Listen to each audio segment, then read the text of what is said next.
วันนี้ลองมากอยการเขียนยอยักษ์นะครับเกี่ยวกับยอยักษ์เนี่ยเพราะว่ามันจะมียอยักษ์ไทย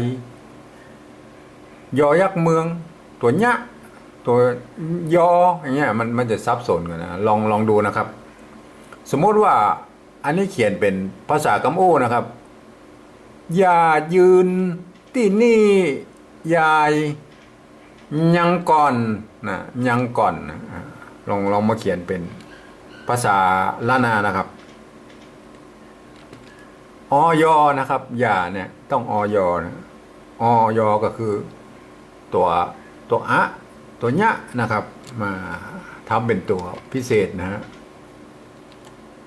ยานะครับอันนี้อ่านยานะครับยายืนนะยายืนมันออกไปตังเสียงยาเนี่ยมันก็คล้ายๆเป็นยอไทยนะครับยายืนนะถ้าสมมติว่าเอาตัวเนี้ยเนี่ย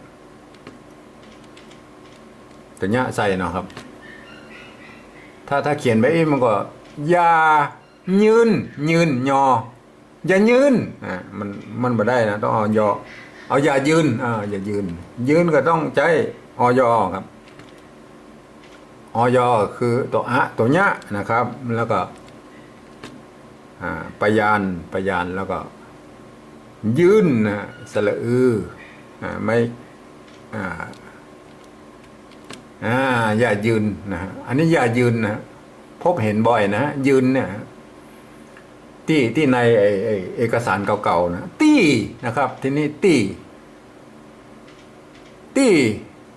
ก็คือเสียงไม่ใช่ตี้นะฮะนี่มันเสียงโทนะฮะโทพิเศษนะฮะแต่ตี้มันเสียงโทธรรมดาเรามาดูเสียงโทธรรมดานะเสียงโทธรรมดาเนี่ยมันจะต้องใจถ้าเป็นกอไก่ก็ต้องใจตัวกะนะครับถ้าเป็นตัวตะนะมันก็จะต้องใจตัวตะนะครับต้องใจตัวตะนะฮะโทนะโทธรรมดานะก็คือนะฮะตี้นะฮะก็เนี่ยตัวตะนะครับตี้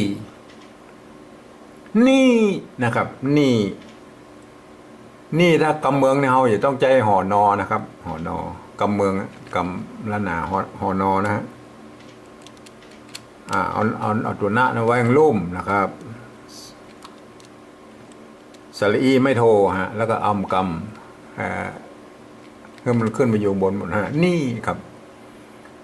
อย่ายืนที่นี่ยายนะครับ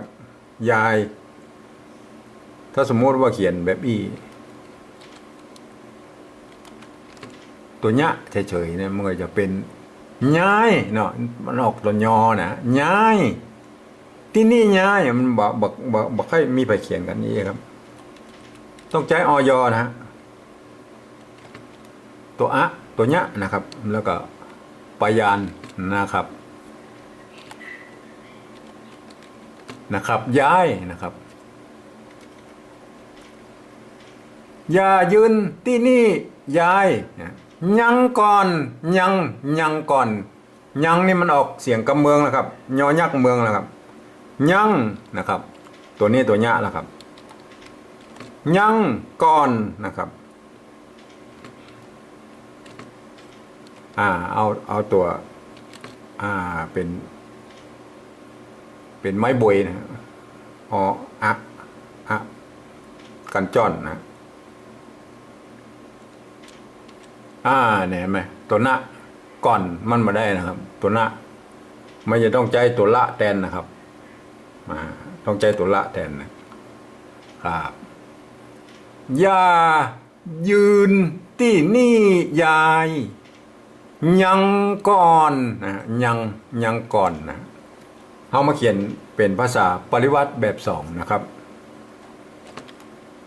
อย่านะเต็มยศเลยครับอย่ายืนนะฮะนะยืนอย่ายืนนะครับตี้นะตี้ก็เขียนเป็นที่นะตี้นี่อันนี้เหมือนกันนี่นะครับยายก็เป็นนะครับยายนะยายแต่อ่านว่ายายนะครับอ่านว่ายาย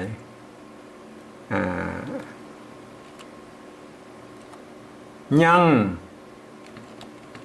ก่อนนะฮะนี่คือเป็นภาษาปริวัติแบบสองนะฮะแบบสองแบบที่สองครับก็ลองไปศึกษาดูครับเรื่องยอยักษ์นะครับ